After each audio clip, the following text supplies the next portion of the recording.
Hey everybody, what is going on? Today, I want to officially kick off Top 100 season. Now, I'm not going to spoil any of the games on the actual list and the 200 to 101, any of that.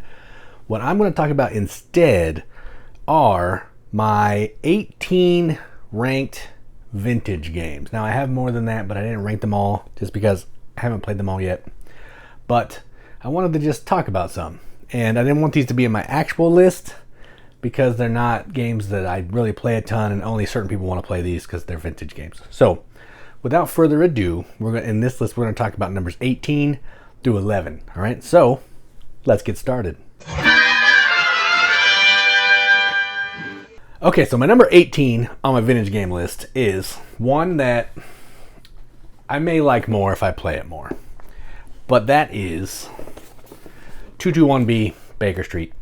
This is effectively a clue style game. And what you're doing is you are rolling a die. I'm not going to get all the components out because it'll take too long. You're rolling a die and you're going to these different locations and you're going to be getting a clue from these locations. And what you were trying to do is you're trying to solve this scenario. We have a couple expansions in here, so there's like 90 or 100 different scenarios that we have. And when you go to a place that's going to give you some kind of clue, you're going to come back to your little paper, you're going to jot it down. The clue could be meaningless. It could be super important, but I will say, make sure you're reading the scenario all the way through at the beginning, because if you don't read that, you're not going to have any idea what's going on, because in that scenario there are clues as well. So scenario plus the locations, you can get clues to solve the mystery. Whoever does it first is the winner. There's some keys and some ways to block spaces on the board just to slow people down, but really roll a die, move to a location, collect a clue, try to solve the mystery. That's it. So that is my number 18, 221B Baker Street. All right, so number 17 is a game that I have played a lot. I played it with the youngest kid. And honestly, I don't know why it's not higher. It's just not, I guess. I like some of the other ones better. But that is, number 17 is Happy Days. This game is fantastic. It's like a lot of these games, it's a roll and move game. You can maybe look at the back a little bit.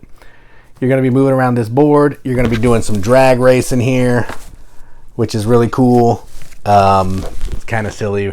You're just rolling dice and seeing what happens, but you're trying to go out on dates with people. You're trying to find something to do. You're trying to earn money. I forget what the actual end of the game is. Oh, you have to get so many points. If you can get to the coolest, which I think is 16 points on the jukebox, there's this cool jukebox score thing that you're putting pegs in. It's great. My board is a little old. It's got some like mildew on it, which kind of stinks because it is a good game. But, I don't want to bring it out a ton and get people sick. So, if that is a thing. So, but anyway, aside from all that, it's a fun game. Simple roll and move with a cool Happy Days theme. So my number 17, Happy Days. Okay, so number 16. Now this is a game that's really great and pretty hard to find. And my favorite thing about this, which I think I will show you, I'll show you the game first. My number 16 is Web of Gold. And I'm not going to open it, but you can look in back here. In this game, you're using the box as a board. You're going to be moving this explorer around, maybe encountering some spiders, trying to score as many gold tokens as you can. I don't remember what ends the game. I don't remember what ends of the game, but there will be an in-game trigger and you're trying to just not die. We got this cool little thing here. You get some cards throughout the game and you're trying to break through spider webs, collect gold, and just score the most points. But it's a sweet gimmick. It uses the box as the board and it's fantastic. Again, it's not as good as some of the other ones because it's a little fiddly. The rule book's not great, but it's enjoyable. So, hit myself in the face. My number 16, Web of Gold. Number 15, another clue style game. There were a lot of these back in the day. I think this is from 1985. I think it was out before that. But this one is Whodunit. And this is effectively Clue. So you can look at the board on the back. You're moving around, you're going to these 4 different rooms, and you're trying to discover the scene, the motive, the suspect, and the weapon. So unlike Clue, where there's 3 things, you're trying to find 4 things. You're going to have some of these little tokens down here. I'll show those to you. Some little tokens right there that are going to give you things that you know are not the thing. Each room has 1 or more items in it. Well, I think there's one card in it. And you're trying to figure out one token in it. You're trying to figure out which token is the, those 4 things to figure it out. I've only played this once, so my overview might have been a little rough, but it functions like Clue. There's some question asking. There's a central deck that adds some randomness to help you get to where you need to go and mess people over, but it's a fun game. I like it better than Clue, but I like most games better than Clue because I'm not a Clue fan. But if you like mystery games, you like Clue, definitely check this out. It's good. So, my number 15, Whodunit. My number 14, I got just because of the IP. It's a fantastic movie, and who doesn't want a game based on that movie? And that is Who Framed Roger Rabbit. Another roll and move game. This one has multiple dice. I'll show you the back. I also have a video on most of these, I think. Actually, all of these on the channel if you want to check them out. So there's some cool dice that you're going to roll. You're going to be moving around this board. And what you're trying to do is you're trying to figure out who the other players are. Each player is going to have a secret identity. And they're going to put 1/2 of their card, of their identity, into these 4 decks that you're going to be figuring out and going looking through later. Once you can get a will, which is going to be in certain spaces on this board, you have to find them. You can figure out who somebody else is, then you can leave. There's also weasels that'll chase you around. There's the, what is that thing? The cannon.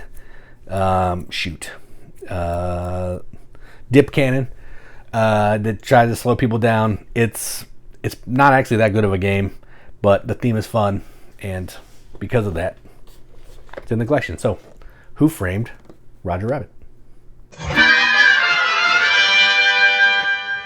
Alright, so my number 13 is kind of a bummer because I was super pumped about this. It looks amazing. It has awesome minis, awesome components, but the rule book is hot garbage. And I am going to show you a piece of this. Again, I think I did a video for this. I'm not 100% sure, but I think I did.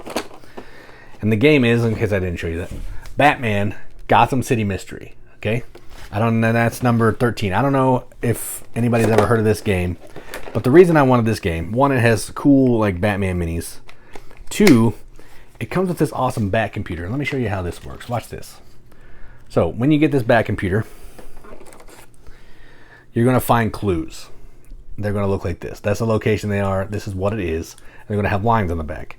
When you get it, you're going to put it into the Bat computer, and it's going to tell you, by looking at the arrows, the color, which bad guy is associated with that item, which has stolen that item. So this is a deduction game. Somebody's going to be playing as one of these villains.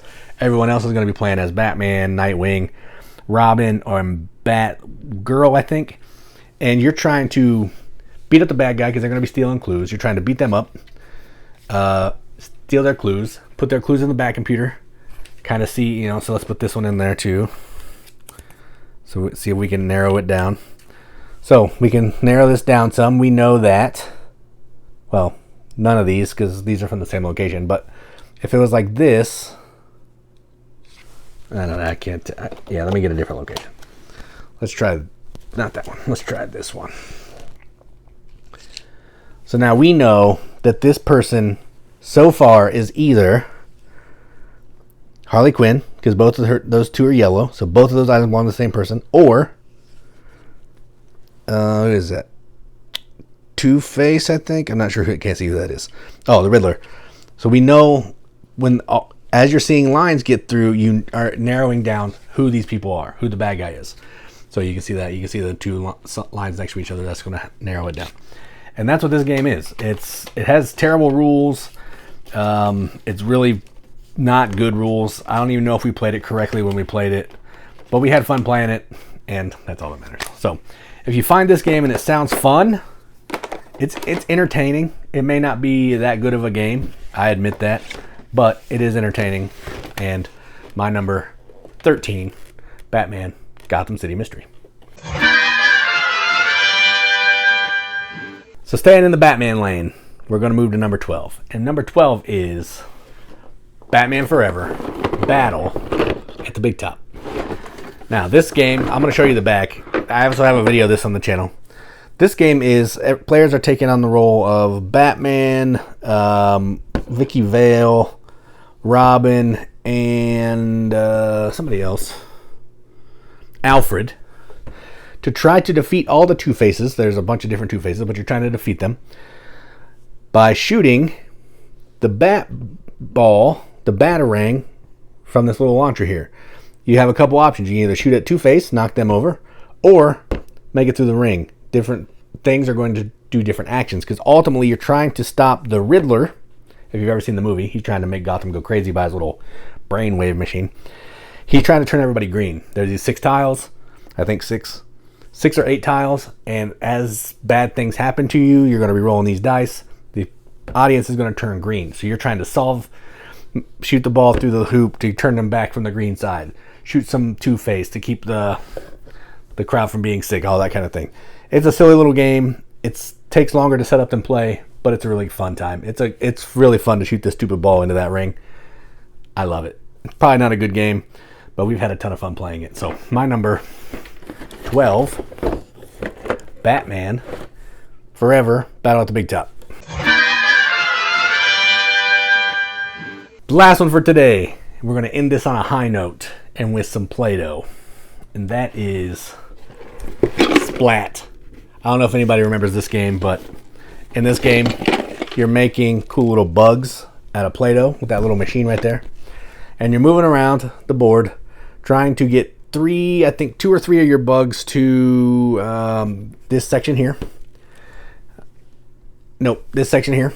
You're starting here, getting there. And you're trying to do that before you get splatted. If you land on a splat space, you're going to flip a card. And if it's the certain colors, you get splatted. If it's that color, you're always getting splatted. If there's splatted bugs on the board, you just jump over it, and it's just roll some dice, move, see what happens. And on doubles, you can splat some things, and there's some special rules. But effectively, roll, splat, bugs, make new bugs, get them splatted. Hopefully get 2 or 3, I can't remember. I think 2 over there on the other side, and you win. It's a great game. It's not great.